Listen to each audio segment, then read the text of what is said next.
అందరికీ నమస్తే. అవినీతి నిరోధక శాఖ ఐఏఎస్ అరవింద్ కుమార్కు నేడు విచారణకు పిలుపునిచ్చింది.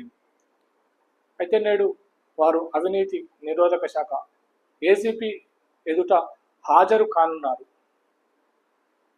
ఐఏఎస్ అధికారి అంటే మన భారత రాజ్యాంగంలో, మన దేశంలో అతి గౌరవంగా పిలుచుకోబడినటువంటి పదవి ఈ యొక్క ఐఏఎస్ అధికారి.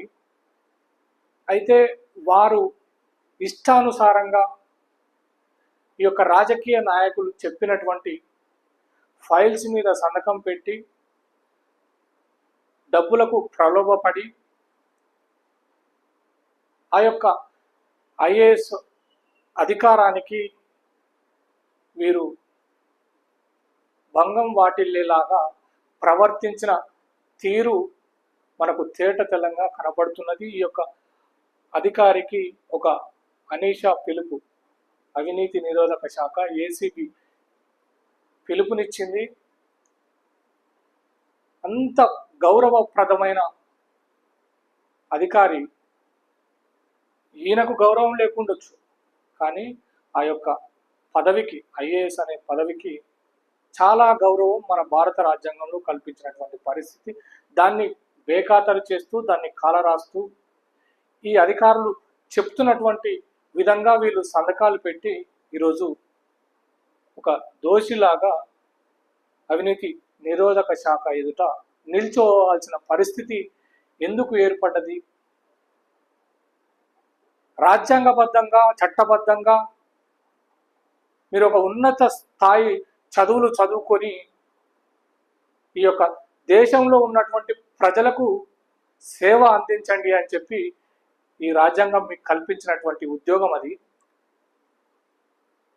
ఆ యొక్క ఉద్యోగానికి వన్నె చేయకుండా మీరు ఆ ఉద్యోగ ఐఏఎస్ అధికారి అనే దానికి మీరు కాలరాస్తూ ప్రభుత్వం, అప్పట్లో ఉన్నటువంటి ప్రభుత్వం వాళ్ళు పొలిటీషియన్స్ ఎక్కడ సంతకం పెట్టమంటే అక్కడ సంతకాలు పెట్టి ఈరోజు మీరు ఇరుక్కున్నటువంటి పరిస్థితి. ఈరోజు ఒక అరవింద్ కుమారే కాదు, ఆనాడు పనిచేసినటువంటి సోమేష్ కుమార్, రజత్ కుమార్, ఇప్పుడున్నటువంటి నవీన్ మిట్టల్,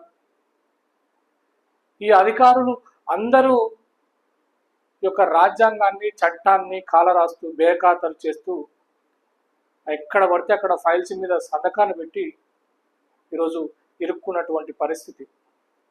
అయితే వాళ్ళందరూ మరి కొంతమంది రిటైర్ అయ్యారు, వాళ్ళందరినీ వదిలేసినట్టే దాదాపు కనపడుతున్నది.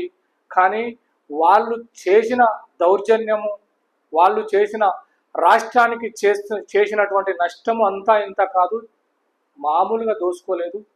ఒక రౌడీల్లాగా వాళ్ళు ఎక్కడ పడితే అక్కడ ఫైల్స్ మీద సంతకాలు పెట్టి కమిషన్లు తీసుకున్నటువంటి పరిస్థితి ఈ యొక్క అధికారుల మీద ఉన్నది. ఈరోజు పదవిలో కొనసాగుతున్నారు అరవింద్ కుమార్ గారు, నవీన్ మిత్తల్ గారు. చూడాలి మరి, అవినీతి నిరోధక శాఖ పిలుపునిచ్చింది. అక్కడ వారు ఏం సమాధానం చెప్తారో అక్కడే ఉన్నాం. మరి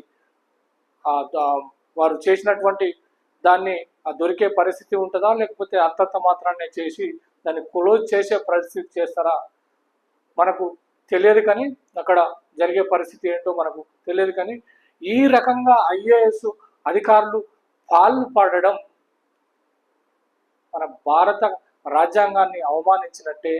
వీళ్ళపైన తగిన చర్యలు తీసుకోవాలి. మళ్ళొకసారి వేరే అధికారి ఈ రకంగా చేయొద్దంటే వీళ్ళందరిపైన, సోమేష్ కుమార్ మీద కానీ, రజత్ కుమార్ మీద కానీ, ఈ నవీన్ మిత్తల్ మీద కానీ, వీళ్ళందరి మీద యాక్షన్ తీసుకోవాలి. ఇంకొక అధికారి కూడా ప్రజల సొమ్మును ఈ రకంగా దౌర్జన్యంగా, ఇష్టానుసారంగా రాజకీయ నాయకులు చెప్పినట్టు వీళ్ళు ఆ చట్టాలను కాలరాస్తూ సంతకాలు పెట్టకుండా ఈ యొక్క అధికారుల మీద ఖచ్చితంగా యాక్షన్ తీసుకోవాలి. చూడాలి మరి ప్రభుత్వం ఏం చేసే పరిస్థితి ఉంటుందో మనం వేచి చూడాల్సిన పరిస్థితి ఉన్నది. ఓకే ప్రజలారా, ధన్యవాదాలు. సబ్స్క్రైబ్ చేసుకోండి ఆర్ న్యూస్. ధన్యవాదాలు.